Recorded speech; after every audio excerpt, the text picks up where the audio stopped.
Hi, this is Nanette Shackelford, and today I'm going to talk to you about the 7 steps to master the interview and get the job by Stephen Young. It's audio tapes that were produced in 1993, 1994. Now, when you see that these were created in 1993 and 1994, you might think that they are a little outdated. But I will tell you that all these 7 steps are very appropriate for the job search even today. The only thing that has changed, of course, is the addition of technology. So here are the 7 steps. The first one is preparing a unique marketing cover letter. The second, creating the resume addendum. Third, making the pre-interview positioning call. Fourth, uncovering the criteria qualifier. Fifth, developing a 90-day action plan. Sixth is structuring the second chance close. And seventh is structuring the summary correspondence. Now, so step one is preparing a unique marketing cover letter. And really the key words here are unique and marketing. So you need to make sure that you can look at examples, but then put them away and write your own cover letter. The final paragraph should state that you will call them to follow up on a possible interview. Step two is creating the resume addendum. Now, there are times when there are differences in what kind of jobs are available. And so what a resume addendum is, it's an addition to the resume. It's a small booklet explaining pertinent experience or activities in a more in-depth and in a narrative manner. Now, you know that on a resume, you cannot use any personal pronouns. So there's no I's or my's or those kind of things in a resume. But on a resume addendum, you can write in a more narrative manner, so you can use personal pronouns. And also, there are many things you're going to do in your life, perhaps an internship or a significant job, or even a study abroad program or job shadowing that's going to be more important than a single line on a resume. So this is a way to kind of do something more in depth, something you can do to set yourself apart from other applicants. It's been said that sometimes when the job market's kind of tough, that people have done creative things like having a coconut and stapling their resume and cover letter to it and sending it to the employer saying you'd be nuts not to hire me or something like that. So this is a classier way of the coconut idea. Step three is making the pre-interview positioning call. Now this is a call you're going to make after the interview is scheduled, and you want to find out some of the following information. First of all, you want to find out if it's a new position or a replacement position. Let's think about why that would be important. So if it's a replacement position, the potential employers have a pretty good idea of what they want in the successful candidate. Or if if the poor employee that you'd be replacing, they know definitely what they don't want. But if it's a new position, it might provide you a way of they don't know exactly what they want. So it might be a great way for you to tailor the interview in a different way to show them that you're exactly what they need for this new position. Very important to find out this when you call the company, because it's going to have a different feel for the interview depending on if it's a new position or replacement position. Next, you want to find out what is going to be the format of the interview. Is it going to be a panel interview where you're going to have several people that are going to be interviewing you, or is it going to be an individual interview when you'll be interviewed by a single person? You also want to find out all the information you can about the interviewers. Is maybe the person that's interviewing you going to be your direct supervisor? Is it going to be somebody who's going to be a co-worker? Is it a CEO of the company that you really wouldn't see if you got hired with that much? Just anything you can about the people that will be interviewing you.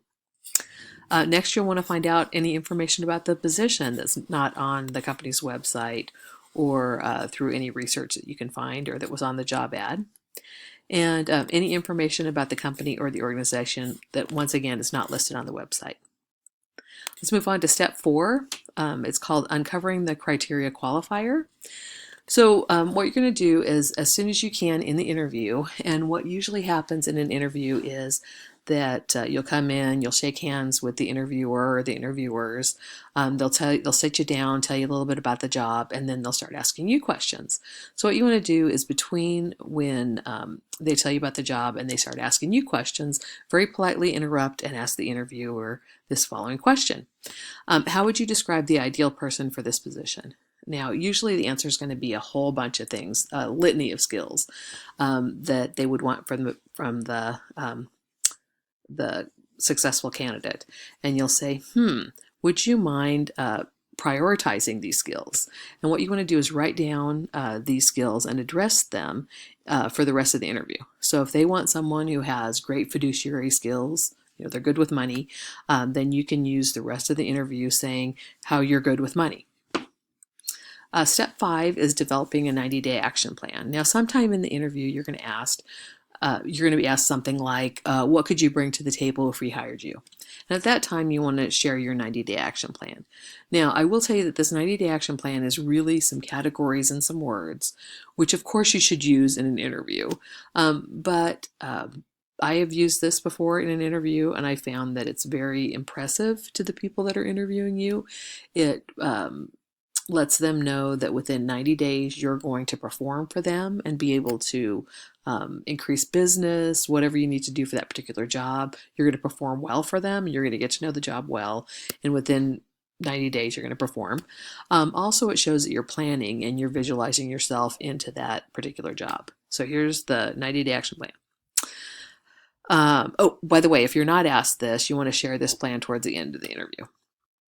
So the 90-day action plan is, if you'd say in the area of organizational structure, in 30 days I'd like to become familiar with the organizational structure.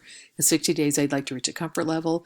And in 90 days I'd like to be totally assimilated into the organization. For performance expectations, I'd ask for any clarification within the first 30 days about what you expect of me.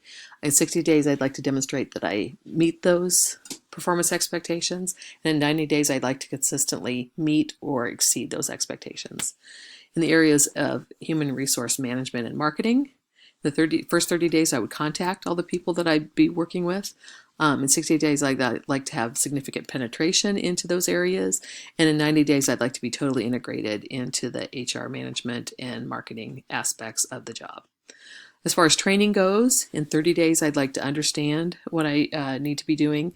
In 60 days I'd like to show a proficiency. And in 90 days I'd like to be an expert in the training areas. And for personal development, in the first 30 days I'd ask for any direction of what I need to improve as far as my performance. In 60 days I'd like to have progress on that personal development, those personal development areas.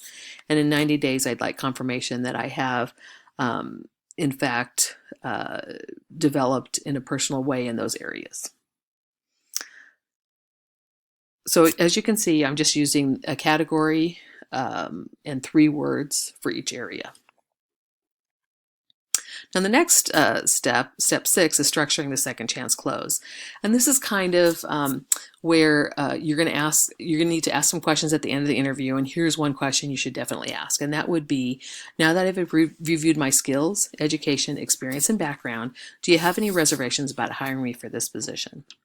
At this point, what you're going to do is you're going to ask, if it's a panel interview, you're going to ask each person in that panel to address any reservations they have. And you want to sell yourself in a way. If they say, you've interviewed very well, but I'm just worried that you don't have very much experience. And you can say, yes, of course, I don't have 5 years experience that you would like to have, but I did this exact same job for my 3-month internship at such and such company. Let's move to the final step, which is structuring the summary correspondence. Now, what you want to do at the end of the interview, or after the interview, is you want to send a thank you letter. So you want to thank the interviewers for interviewing you, while also restating your strengths for the position.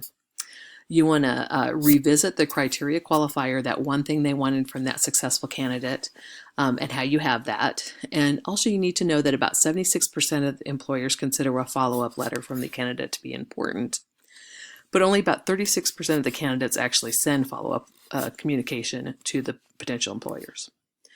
So to really, here's some takeaway points I want you to think about with this whole idea. First of all, 2 hours of preparation for every half hour of an interview is standard. So you might want to think about using some of these tips so that you can really do a good job as far as preparing for that interview. You might want to try using all or some of these tips. It will help you boost your confidence and also your chance of success.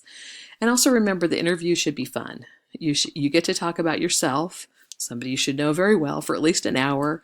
And I don't know, do you have friends that let you do this? If you do, I think I need to meet them because I need to talk more about myself. I know. Anyway, I hope this has been helpful to you. I know it has been to me. And I will, you'll see me next time I have some other great points to have as far as the job search area goes. Thank you.